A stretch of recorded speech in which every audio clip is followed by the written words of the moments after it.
Hello everyone, Glazy here. This is part 2 of my Adobe Animate tutorial on how to make FNF sprites. Um, this part was originally going to be animating the sprite sheet, the whole thing, but the recording ran over, so this part is just going to be drawing and building your rig. The next video we will get into animating that rig and how to properly emulate the FNF animation style. So, if you haven't already, make sure you watch part 1 unless you're fluent in this program already and just want to learn about rigging. But, yeah. Other than that, enjoy the video. Alright, so we've got our document set up. We've got everything open. Everything's good. What I'm going to do is I'm going to bring a sketch of a character I made into here. So, if you have an image or something that you want to put on the screen, you can literally just either copy and paste it in, or you can go to import to stage. I have it in my clipboard, so I'm going to paste it in here. Make sure you have the layer that you want to put it in, and you can select that, and you can just drop it in here, right? So I have this sketch. Alright, so this is the sprite of the character that I'm going to be drawing today. Give me a second while I load in a couple more images that are going to just be references. Alright, so I added another image, and pretty much this is just going to be serving as the color palette for the character and everything. And the sketch is what I'm just going to be drawing on. A good thing to do when you have just like miscellaneous images that you're using for reference, when you want to like export a video preview of your animation at the end, go into properties and change this to a guide layer, because what a guide layer does is pretty much it shows up for you and it'll be there for you, but when you export it, it's not going to be there. I know I was very frustrated the first time I used this program, and like I would just have random shit floating around that I would like turn off with the little like eye tool. And that's not why. It'll render everything that's there. You just make sure that it's set to guide to make sure it's not rendering. I'm gonna name this references. Alright, and you see when you switch something to a guide layer, it gives you this little like pickaxe thing icon, and that's how you know. So yeah, I'm gonna lock this. Alright, so now that we have that set up, we can literally just start drawing if we want to. However, because this is a side character to a mod that I'm making, I am going to import a sprite for scale reasons. So, the way you can do that, and you guys can do that with Boyfriend or any other reference of a sprite that you want to have in here, you can just bring them in. So, I have a bunch of these sprites, whatever. I'm just going to click this one. We're going to be using Gizmo, which is a character of mine, as a scale reference. If you want to bring in a sprite, you just select whatever sprite, you can copy it, and you go over into your next document, and you just paste it in here. I'm just going to do Control V. Oops, not there. That's locked. But you just paste it in, and there you go. Now I have a sprite for scale reference. This is a really janky frame. So let me, what? Yeah, there we go. All right. I'm going to freeze that on the last frame. Oh yeah. We're gonna get to those controls later, but just for the sake of reference, if you pretty much, it's gonna automatically be set to this, which means it'll loop, which is what we're gonna do for our end animation.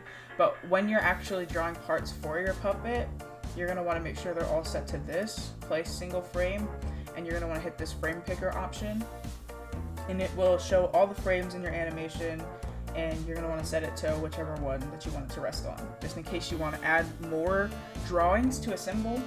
That way it won't like cycle through all of them and look really, really janky. You don't want that. Anyway, alright, so we've got scale with Gizmo. I think I'm going to want to scale up this image a little bit. So let me do that. Ooh, not you.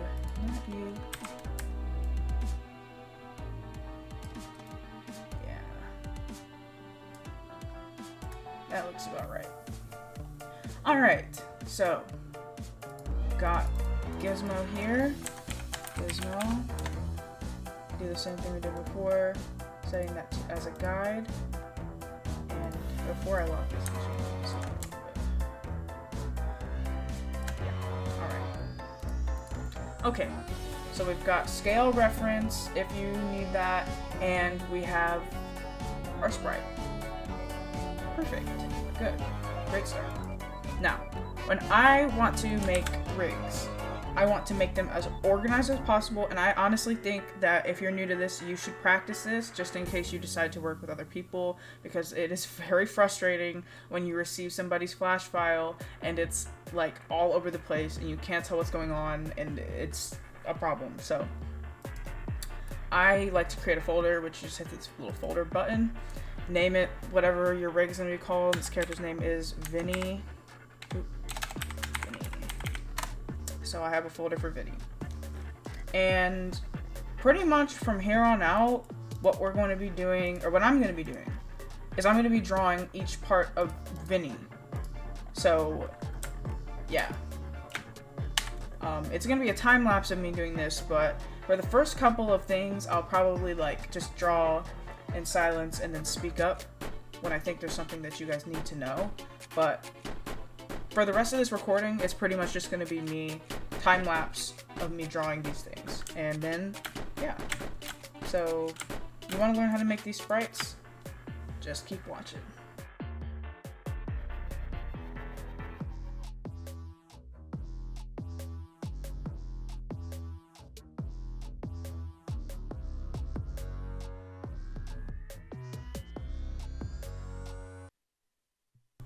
Alright, an important thing to know when you are drawing puppets is that you're going to want to make sure that you draw everything.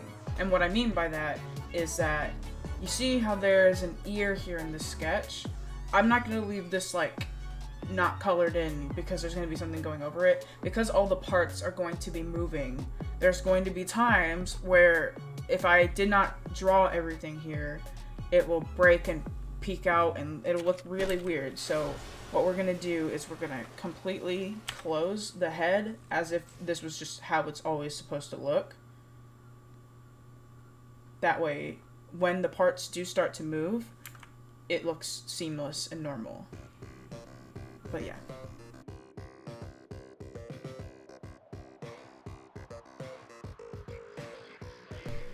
Another thing that you're gonna want to do when you complete whatever drawing for your rig is name it whatever body part that is. I'm gonna name this skull just because skull sounds better than head. I think it sounds a little cooler. So this will be the skull when I rig it. This, I mean, essentially it'll be the head, but yeah. And then when I decide to draw something else, like I will draw the ears. What the hell? Okay, I'll draw the ears. Like, yeah.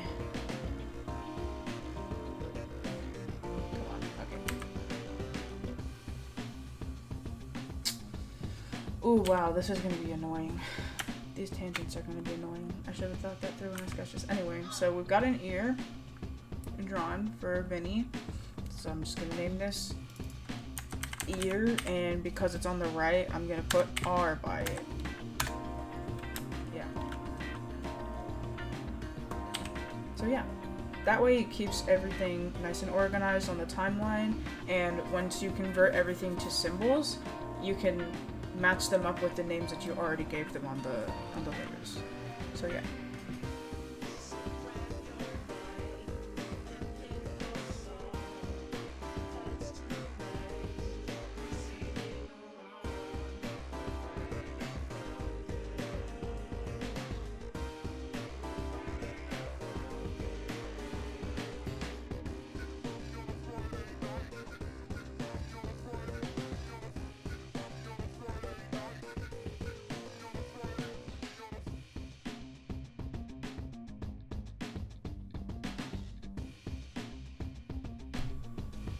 Alright, I'm gonna color in some of these, but to you new Animate users out there, the most important thing you can do when you make sprites, or honestly anything in this f***ing software, is save. Save multiple versions of the file, which the way you want to do that, you can go to File, Save As. I'm just doing Control S, but please make sure to save your files. It is extremely important because things can break and it sucks and it's not fun. So I'll do Vinny Sprites V1. But yeah, save as much as you can because this program crashes a lot and it will break and you will lose your work and it's frustrating, and honestly sometimes it even corrupts stuff, so just save as much as you can. Anyway though, I'm going to start coloring some of this in. So as you can see, I got my reference images over here. I'm going to use the eyedropper tool. Make sure you have your layer selected for where you want to color, and then you can just literally fill that. You can just use the fill tool.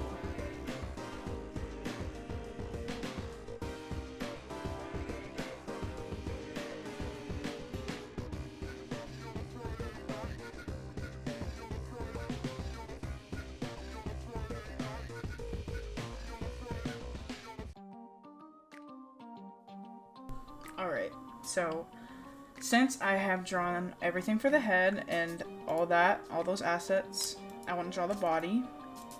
And I'm going to make the head at 50% opacity so I can draw the neck of the body and be able to see where it'll end. Because, again, for puppeting reasons, you want to draw everything.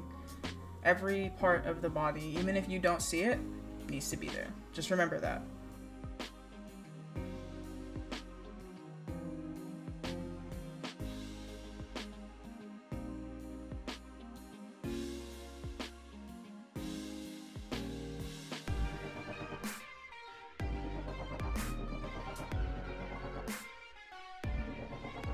I'm just gonna attach the torso to the legs and call that a day.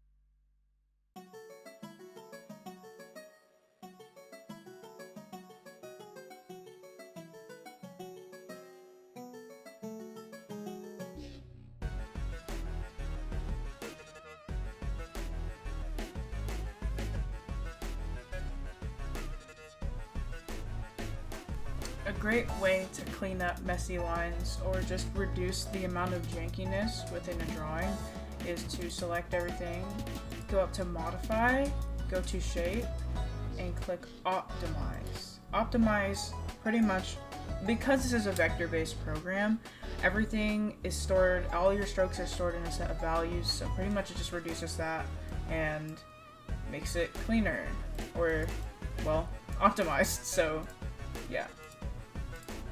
Takes away a bit of the jankiness. I suggest using this if you're just like me and you're lazy and sometimes you don't want to clean.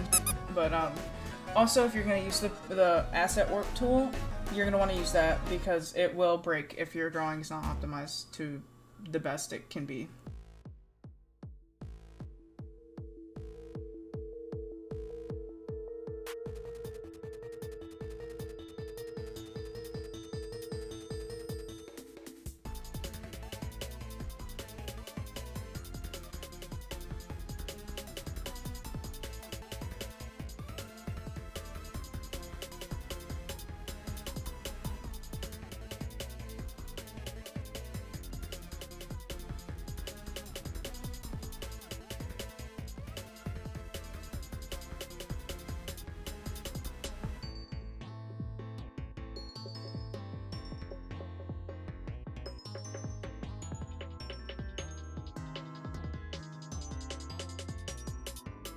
And here you have just witnessed a quirky little glitch that this program has.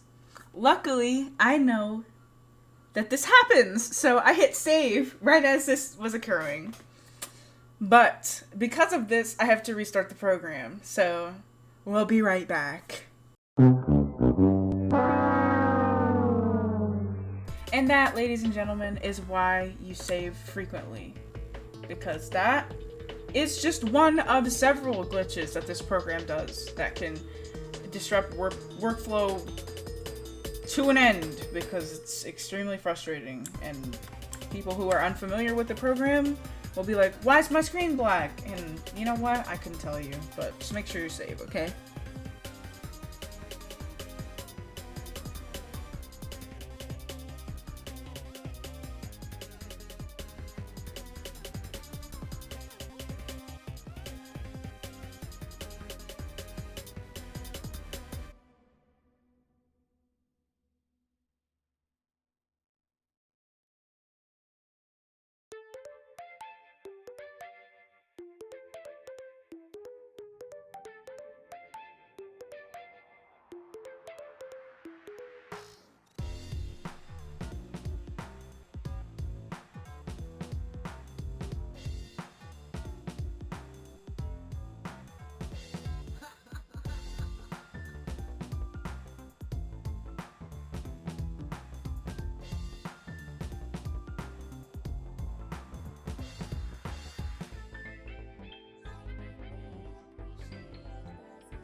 Alright, so I've drawn the majority of the parts for this rig, and what I like to do before turning everything into symbols is shade everything. So I'm gonna go ahead and shade everything.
So, we've got the sprite made. The sprite has all assets completed, and now we can do the rigging. So, I'll walk you guys through that process now. So, all of these parts, except for these, which I'll lock them so these don't get selected, we need to turn all of these into symbols. So, let me fast forward while I do that. Also, hotkey to turn a symbol is F8 if you want to just hit something and turn it into a symbol. Yeah. And boom, now you have a symbol.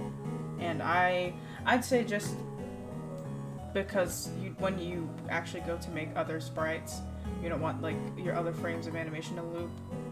Set all of your frames to this, just because you don't want your other like frames of animation to play. Just do that. Just do what I say.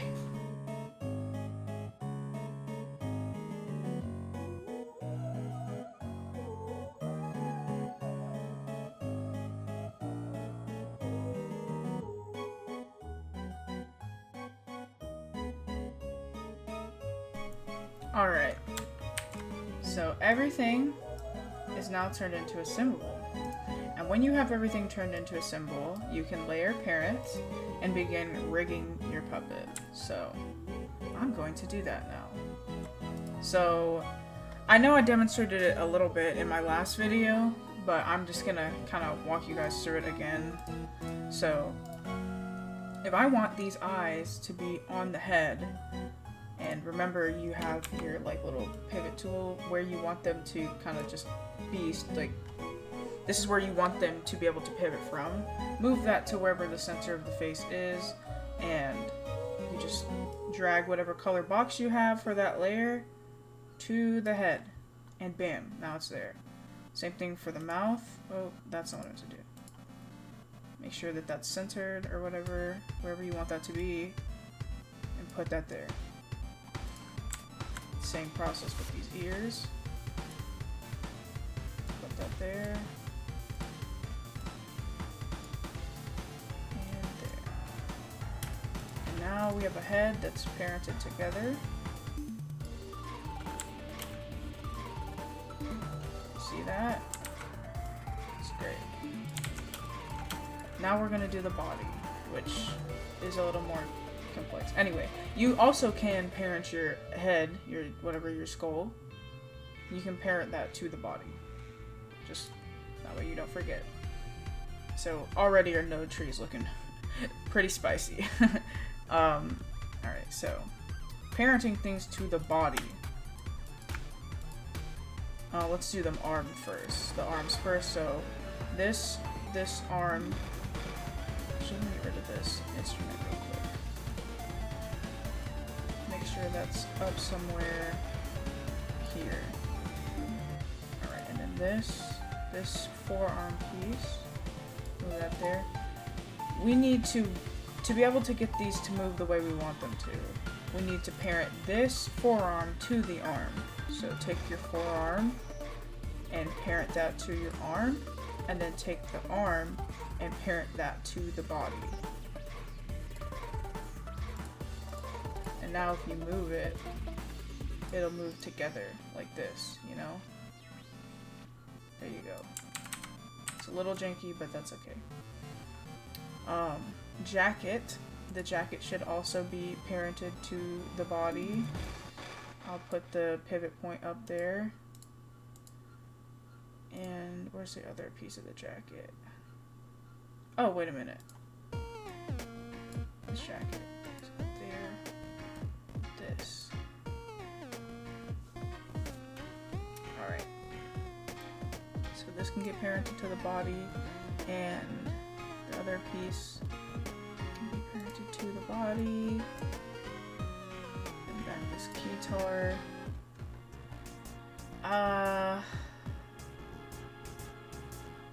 Let's see. I guess I'll parent the keytar to the body as well. Same thing with these arms. So you're gonna wanna, but this has got a hand. I mean, this specific puppet of mine has a hand. So, I'll I'll take the hand and I'll parent it to the forearm. Make sure that this is like at a place where you could want it to move.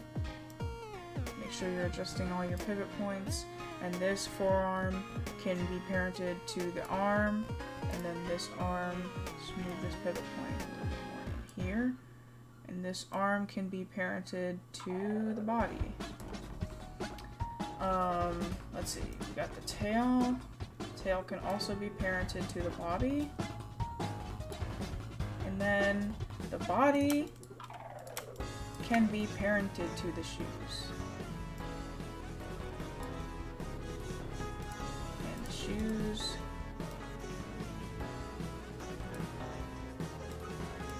Alright, there we go. So we have a rig.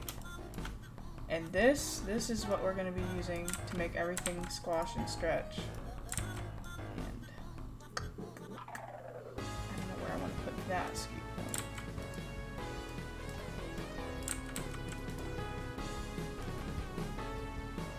Maybe I'll put that in the center.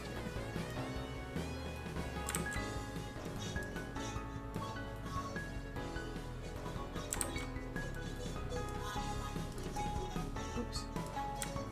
But yeah, as you can see, we have a working rig now. Works the way you want it to. You're able to move your elements. And yeah. For the sake of time, I'm going to cut this video here.